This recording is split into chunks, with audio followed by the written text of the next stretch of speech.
Hey, it's Chris. Now, today we're going to be talking about the next iPad Pro. We've heard a few things. Number one, the stock of the current iPad Pro is getting low. We don't know if that's because there's a refresh coming, because sometimes when there's a refresh of an Apple device, the stock gets low, or maybe it's coronavirus, COVID-19 related. We don't know. But we do know that we're overdue for a new MacBook Pro, because the current model is still the 2018. Here's something else though. Some supposedly next-gen iPad Pro cases have already been showing up on Amazon. So when you swirl all these rumors and pieces of info together, it does look like a new iPad Pro is coming. And I couldn't be more excited. Before we get any further, something else I like is putting together Apple Hype every day, applehype.com. If you haven't checked it out yet, head over there right now and see what there is before it disappears and tomorrow's recommendations show up. So we're gonna hit all kinds of things in this video. We're gonna talk about the new display that could be coming. We're gonna talk about the new keyboard setup that could be coming, the new mouse setup that could be coming, pencil kit, 5G, there's just all kinds of stuff to talk about. You guys know I'm just a huge iPad fan. I make so many videos about the iPad and the iPad Pro in particular. It's one of my favorite devices for a really good reason. The main reason is that it's so flexible. It's the same device with the same apps no matter how I use it. So whether it's handheld and I don't have a keyboard attached, or whether I attach a keyboard, or whether I'm using the Apple Pencil, or whether I've got a mouse hooked up. It's the same device, but it can do so much in different configurations, and I really like that. So let's talk about the screen. The next iPad Pro might switch from an LCD screen to a mini LED display. Why? Well, kind of like OLED. There's an OLED on some of the iPhone models, right? Kind of like OLED, it offers really great contrast and rich colors. Just like people are saying, well, 120 hertz display makes such a big difference over something like 60 hertz. And once you use it, your eyes are not gonna wanna go back. I really think that something like the mini LED could put us in a similar situation, where once you've experienced it, especially on a screen as big as an iPad versus like a phone, then you're not gonna wanna go back. Now, mini LED is different than OLED for this reason. It doesn't individually turn on or off pixels like OLED does, which is cool, and you get that perfect black, but it does have more local dimming zones than you get with LED. So if you're like, well, that sounds worse than OLED, well, hold on a second. Let me tell you this. What's better about mini LEDs over OLED is that you don't have to worry about burn-in issues. Let's talk next about the camera setup on the iPads. Now look, it's rumored that there's gonna be a triple lens setup, plus a new time of flight sensor coming to the iPad Pro. Everybody's like, whoa, Chris, let's not even go there. I don't want to be an iPad photographer or an iPad videographer. And look, this is actually gonna be a really cool thing. The ability to do absolutely everything in my workflow on one device is pretty cool. So let's say I wanna shoot a video on my iPad. Yes, on my iPad.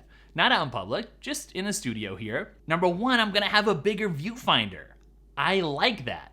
When somebody shoots on a really nice camera that they paid $4,000 or $8,000 for, let's say, what do they often do? They attach a bigger screen, AKA an external monitor, so they can see better, so they can focus better. Not for everyone. I'm not saying that this is gonna replace your phone when you go out somewhere, but to have a wide angle, an ultra wide angle, and a telephoto lens on the rear of an iPad Pro would be killer. Let's say you wanna shoot an interview.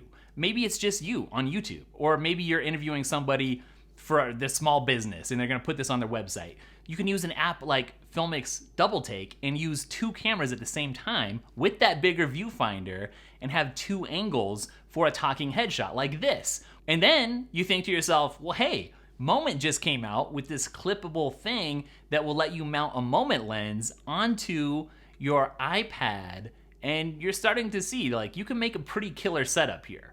Now here's something that's definitely iPad related sometimes that you're gonna wanna be aware of, and that is the Dailytekk After Party. That's our podcast, it's free, everyone's doing it, so you gotta check it out. That's linked up down below. It's also rumored that we could be looking at a new pencil kit feature featuring the Apple Pencil that would let the iPad recognize your handwriting and convert it into text. Now, of course, there are apps that can do this. I'm thinking of Nebo in particular, which will let you handwrite something and double tap it and turn it into text that you can then do something with. But I think it'd be a little bit better to have that natively integrated. For instance, the example that's been thrown out there is, what if you want to write a message and drop it into a text message? I think that's kind of cool. It may not necessarily be faster, but let's say you're actually doing something, you're handwriting something, so you don't have the keyboard attached anyways, and then a message pops up.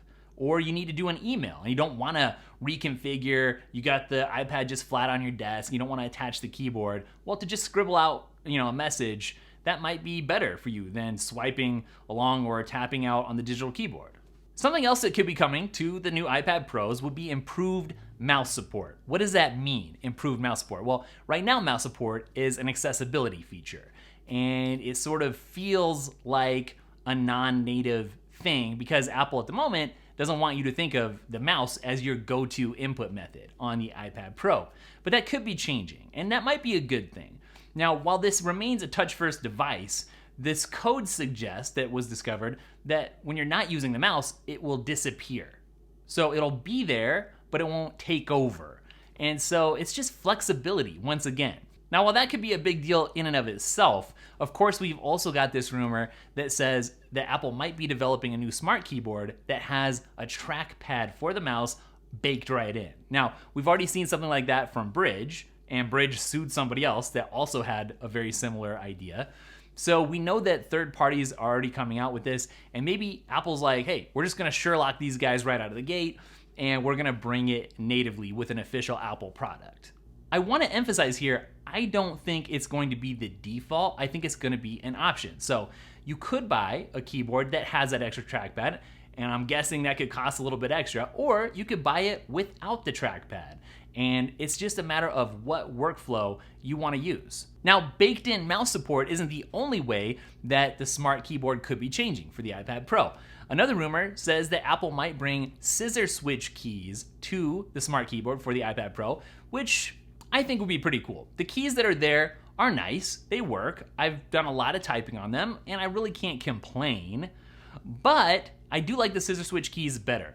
Now, Apple's had some problems with butterfly switches in the past, and so on the 16-inch MacBook Pro, they recently changed back to scissor switch keys. So Apple is kind of pushing everything in that direction, and I could see that possibly making sense and making its way here. Another thing that would be a very welcome iPad Pro keyboard upgrade for me would be the addition of a backlight. So if I'm using the Logitech Ultra Slim Pro keyboard or whatever it's called, that has a backlight. And I like that because sometimes I'm typing in a darker environment. Something else that's either very cool in your brain, or you're like, what is that? Or you're gonna be like, well, does that really matter? It's not that cool, is gonna be 5G support on the iPad. Please keep in mind that if you're like, the iPhone doesn't even have 5G yet. Well, look, the iPad was the first Apple device to get 4G support, and then it came to the phone. Remember that?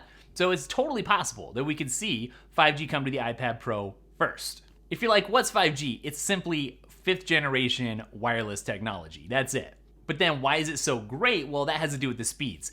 At the beginning, we're gonna start probably everybody around 50 megabits per second up to 2 gigabits per second. But over time, as it gets faster and faster, and it's gonna get fast, then we could see speeds everywhere topping out over 100 gigabits. That's insane. Now, the rumors rarely tell the whole story, even when they're accurate, even when they're right, when it comes to a new release by Apple. And I'm hoping that Apple's gonna slip in a few interesting extra things that have flown under the radar that nobody's even thought about, or maybe that people have thought about and have wanted, but just haven't leaked. I'll give you one example. One thing I'm really hoping eventually makes its way to the iPad is Final Cut Pro. And I know that music people out there are like, please bring Logic to the iPad Pro. The thing is, iMovie's great and LumaFusion is great, but there's certain features that I'm missing. I'm missing just basic stabilization. I'm missing things like optical flow, and the list goes on. Kind of going along with that, one thing that I don't like when I do try to edit video on the iPad Pro is when I transfer media, either from a camera or from a card, onto the iPad Pro, I can't even see the progress, right? There's no indicator telling me you're 10% done, 50% transferred, 90%. You know, it's just sort of a waiting game, a guessing game. And yes, you can do it. And yes, you can accomplish, editing a video or something. But the refinements, just the little things, need to be tweaked and tuned. And maybe that's coming to the next version of the iPads. We'll see. Of course, we're going to get a spec bump, and that's not a bad thing. iPhone 11s right now run on the A13 chip. So depending on the timing, whenever this gets released, and that's a little bit fluid right now, we could see an A13X chip. It's always labeled X usually when it comes to the iPad. Or maybe an A14X chip. But it's not like many applications can really push the iPad Pro to its limit at the moment. So what I feel like you're getting when you buy the latest, greatest, souped up iPad Pro is kind of a bit of future proofing. All right, that's some of the stuff that could be coming in the future very soon.